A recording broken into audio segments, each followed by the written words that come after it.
Assalamualaikum warahmatullahi wabarakatuh. Saya Nur Indah Suci Harini dari Prodi Ilmu Pemerintahan. Saya akan mempresentasikan tentang analisis pembebasan lahan pembangunan jalan lingkungan. Apa itu jalan lingkungan? Jalan lingkungan adalah jalan yang dibangun di dalam wilayah desa yang menghubungkan antar kampung atau menuju sawah. Yang kebanyakan dibangun adalah jalan pemukiman. Tujuannya untuk memperlancar lalu lintas masyarakat dan juga untuk mempermudah masyarakat untuk beraktivitas, mempermudah pengangkutan hasil pertanian. Kenapa harus ada pembebasan lahan? Karena jalan membutuhkan tempat. Seringkali jalur yang mau dibangun itu tanah milik warga. Kebanyakan itu perbaikan jalan yang membutuhkan pelebaran, dan itu akan memakan tanah milik warga. Tetapi pembebasan lahan ini bukan merampas, tapi dibeli atau diganti rugi, dan ganti ruginya juga secara sah dan menurut hukum. Ada dasar hukum. Yang pertama, Undang-Undang Nomor 2 Tahun 2012 tentang pembebasan tanah untuk kepentingan umum. Aturan yang mengatur cara pemerintah mengambil atau menyediakan tanah masyarakat untuk pembangunan yang bermanfaat bagi umum, seperti jalan tol, rumah sakit, sekolah, bandara, dan fasilitas publik lainnya. Kalau di desa tadi yang saya bicarakan tadi tentang jalan lingkungan atau jalan di sekitar pemukiman itu, atau jalan menuju sawah. Dasar hukum yang kedua, Undang-Undang Nomor 38 Tahun 2004 tentang jalan. Aturan yang mengatur tentang jalan di Indonesia, mulai dari fungsi jalan, pengelolaan, pembangunan, sampai hak dan kewajiban pengguna jalan.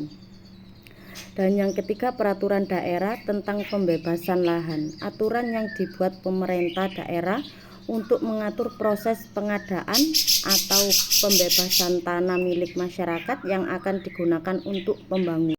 Kemudian tujuan dan manfaat. Yang pertama, untuk memperlancar lalu lintas warga sehari-hari, misalnya untuk berangkat bekerja atau untuk berangkat sekolah. Terus yang kedua, memudahkan mengangkut hasil pertanian.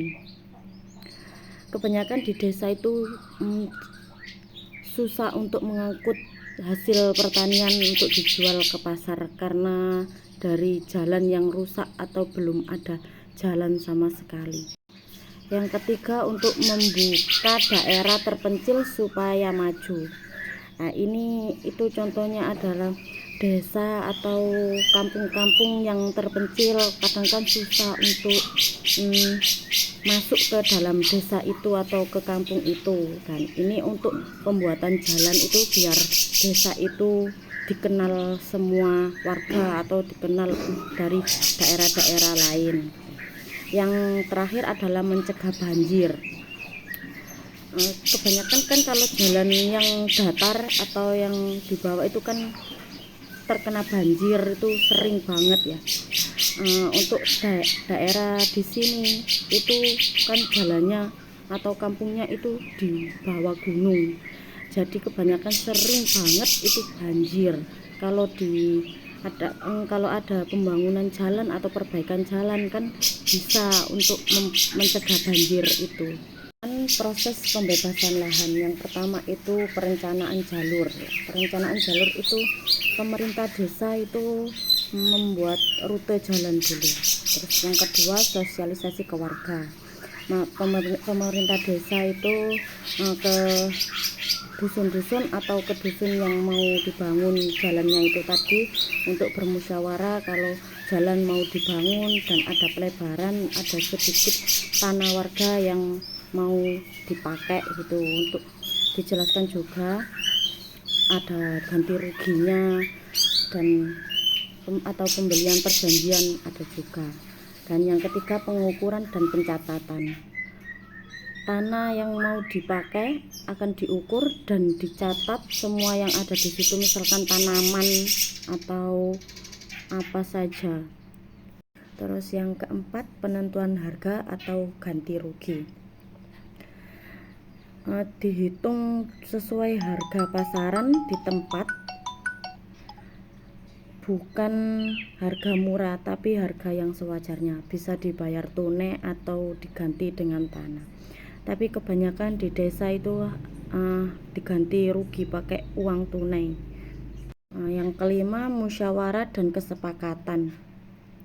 Dimusyawarahkan ke warga lagi, ke masyarakat lagi, atau ke pemilik tanah. Kalau sudah sepakat, tanda tangan perjanjian. Terus yang terakhir, penyerahan dan pembangunan. Penyerahan surat-surat tadi, kemudian kalau sudah selesai atau sudah beres baru diadakan pembangunan. Kemudian kelebihan dan masalah. Kelebihannya itu dampak positif itu mempermudah warga untuk beraktivitas tadi. Terus kemudian proses lebih akrab, warga mau berkumpul atau mengadakan acara apa itu lebih mudah. Kemudian biaya lebih terjangkau. Tadi